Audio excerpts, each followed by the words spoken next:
मैंने हमारी नेवी को और कोचिन शिपयार्ड को मुबारकबाद दी कि उनकी मेहनत रंग लाई है और हमारे पास आईएनएस विक्रांत जो इंडिजिनस एयरक्राफ्ट कैरियर जिसका कमीशन आज प्रधानमंत्री ने के अपने हाथों से किया, उसका लॉन्च तो 2013 में हुआ था और हम मुबारकबाद देते हैं नेवी को और कोचिन शिपयार्ड को। साथ ही साथ हमको इस बात को भी सोचना है कि प्रधानमंत्री नरेंद्र मोदी की सरकार हमको तीसरा एयरक्राफ्ट कैरियर चाहिए, उसकी इजाज़त क्यों नहीं दे रहे हैं? उसी नेवी में हमको 200 शिप की ज़रूरत है, हमारे पास बस सिर्फ 130 है, क्यों नहीं दे रहे इसका परमिशन? इसलिए नहीं दे रहे प्रधानमंत्री नरेंद्र मोदी क्योंकि उन्होंने भारत की इकोनॉमी को अपने गलत पॉलिसियों की वजह से बर्बाद कर दिया। उनके पास पैसे नहीं है तीसरा एयरक्राफ्ट कैरियर बनाने के लिए, और जो 130 शिप है, हमको 200 शिप की जरूरत है। तो ये, और तीसरी बात यह है कि 45,000 टन का ये इतना बड़ा इंडिजिनस एयरक्राफ्ट कैरियर देखकर उम्मीद करते हैं कि देश के प्रधानमंत्री को हिम्मत आएगी और वो लफ्ज चीन अपनी जबान से अदा करेंगे और भारत के पार्लियामेंट में सेशन को बुलाएंगे ताकि चीन जो हमारी जमीन पर कब्जा करके बैठा है 1000 स्क्वायर किलोमीटर पर, जो चीन आज हमारे ग्रेजिंग राइट्स को बंद कर दिया है, करीब 10 किलोमीटर भारत की टेरिटरी में अंदर आ चुका है जिससे 10 गांव मुतासर हुए हैं। हम उम्मीद करते हैं कि ये इतना बड़ा विक्रांत को देखकर हमारे देश के प्रधानमंत्री को हिम्मत आएगी और वो चीन का नाम लेंगे और पार्लियामेंट का सेशन बुलाकर चीन के इस भारत की जमीन पर कब्जा के बारे में डिस्कशन होगा। सर, मेरा मानना यह है कि अगर किसी शख्स के आतंकवादी तंजीम से ताल्लुकात होते हैं तो यकीनन कानून को अपना काम करना चाहिए, उनको गिरफ्तार करना चाहिए और उनको कोर्ट से सजा दिलाना चाहिए।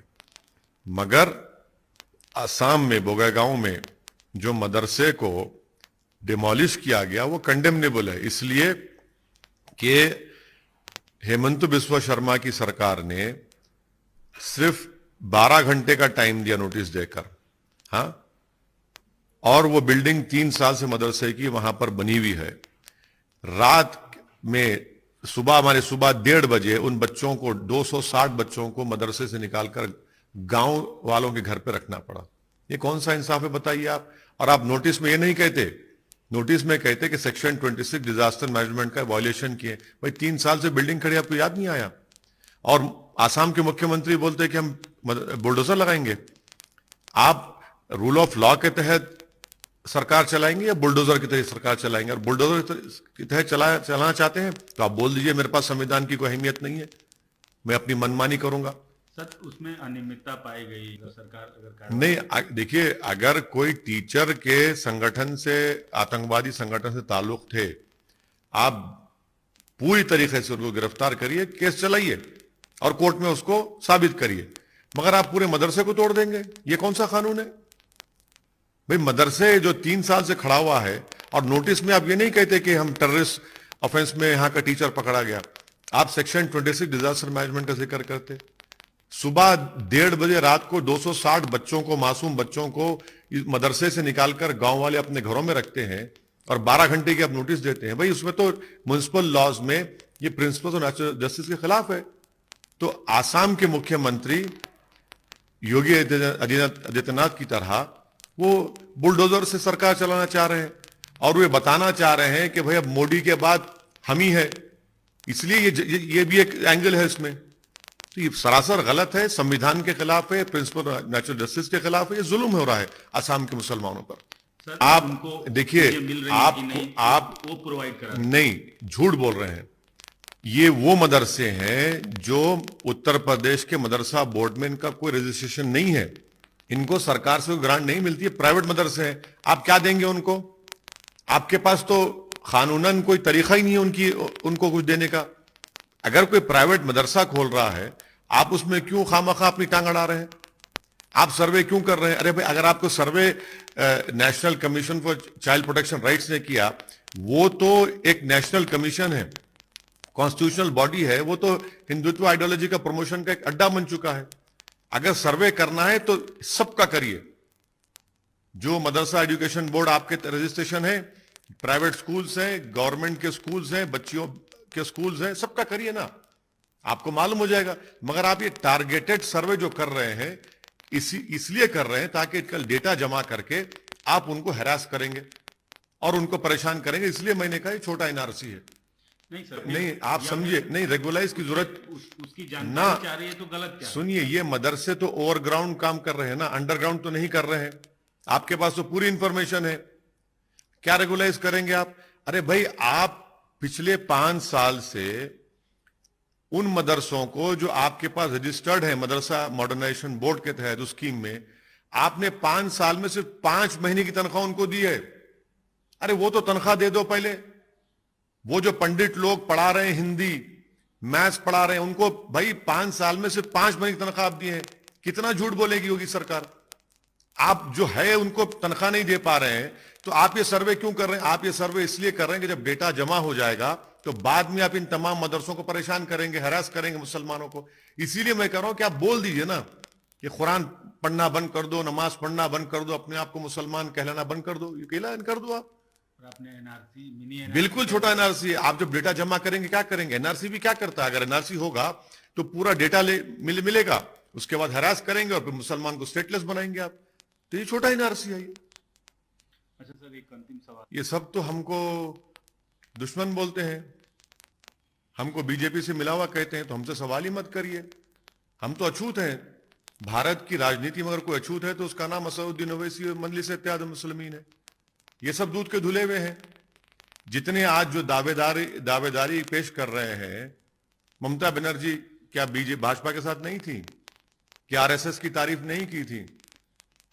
ये सब जितने दावेदार बनना चाह रहे हैं आज प्रधानमंत्री के बनने के जो दावे कर रहे हैं, ये भाजपा के साथ नहीं थे, सिवाय हमारे तेलंगाना के मुख्यमंत्री के। भाई ये तो हमसे क्या पूछ रहे हैं? ये तो हम पर ही कई गालियां देती हैं हमको, अनाप शनाप हमारे बारे में बकते हैं। और इन पर अगर हम सवाल करते भाई आप जब भाजपा से मिले तो क्या थे, तो फौरन इनको तकलीफ हो जाती है। तो ये तो वक्त तय करेगा। और सबसे बड़ी बात याद रखिए, देश में जब जनता तय कर लेती है, और जनता अगर तय करेगी कि नरेंद्र मोदी प्रधानमंत्री नहीं रहेंगे तो नहीं रहेंगे, जनता अगर तय करेगी कि कोई गुमनाम आदमी को बना देंगे प्रधानमंत्री तो बन जाएगा वो। ये हुआ है भारत की राजनीति में सर। लेकिन क्योंकि आप देखिए, मैं जो लड़ाई लड़ रहा हूं ना, वो सम्मान की, इज्जत की, हिस्सेदारी की लड़ाई लड़ रहा हूं, और इस पर कोई कॉम्प्रोमाइज मैं नहीं करूंगा। मैं मर जाऊंगा, उस पर कॉम्प्रोमाइज नहीं करूंगा मैं। मुझे हिस्सेदारी की मैं बात करता हूं, सम्मान की, हक की बात करता हूं, ये हमको मिलना चाहिए। अगर आप ये समझ रहे हैं कि इन सब चीजों को भूलकर मैं आपके पीछे गुलामी करूं, वो मुझसे नहीं हो पाएगा। मतलब अपोजिशन नहीं, मैं नहीं हो पाएगा। हाँ, जहां तक कम्युनलिज्म का लड़ाई लड़ना है, फैशिज्म लड़ाई लड़ना, लड़ते रहेंगे, हम ही तो लड़ रहे हैं भाई। पार्लियामेंट में हम 8 साल से भाजपा की सरकार है, जितने बिल भाजपा लाई उसकी मुखालिफत तो हम ही कर रहे हैं ना। ऑन रिकॉर्ड हम उसका अपोज करते हैं। ये जितने जो अपने आप को सेक्युलर कहते हैं, पूछिए उन लोगों से कितने बार उन्होंने बीजेपी की सपोर्ट की, नहीं की। ये उनको जवाब देना, हमको जवाब नहीं देना। हम तो बीजेपी के खिलाफ लड़ाई लड़ने में हमारा एक क्लियर कट स्टैंड है, मगर ये लोग तो घड़ी में ताशा घड़ी में माशा हो जाते हैं, इनको जवाब देना चाहिए भाई। आपने दिल्ली हाईकोर्ट का जजमेंट आया जिसमें कहा गया था फॉरेन फंडिंग नहीं होनी चाहिए पॉलिटिकल पार्टीज की। भाजपा ने कानून लाया रेट्रोस्पेक्टिव इफेक्ट का, तो कांग्रेस ने तायद कर दी। यूएपीए का कानून अमेंडमेंट लाए अमित शाह, कांग्रेस ने और ये तमाम पॉलिटिकल पार्टीज ने उसकी तायद कर दी। ये इनको बताना है भाई। ममता बनर्जी अगर आरएसएस की तारीफ कर रही है, अगर वही बात अगर मेरी जबान से निकल जाती तो मेरे खिलाफ फतवा जारी कर देते ये सब लोग कि वही से अगर मरेगा तो कब्रिस्तान में जगह मत दो, क्योंकि वो बोल सकते हैं और मैं मुसलमानों की हक की बात करता हूं, उनके सम्मान की, उनकी हिस्सेदारी की बात कर रहा हूं, तो मैं मिला हुआ हूं और आप दूध के धुले हुए। ये हिपोक्रेसी नहीं है तो क्या है बताइए आप। सर कुछ आप देखिए, अगर आप मुसलमानों से, इस्लाम से नफरत करते हैं और भारत में मुसलमानों को अव्वल दर्जे का शहरी या सिटीजन नहीं मानते हैं, तो आप इसी तरह की बातें करेंगे ताकि उनको नीचे किया जाए, उनको दबाया जाए, उनको कुचला जाए, उनकी रिलीजियस आइडेंटिटी को खत्म कर दिया जाए। तो यही लोग जिनके दिलो दिमाग में नफरत भरी हुई है, जो संविधान से नफरत करते हैं इस तरह की जबान इस्तेमाल करते हैं।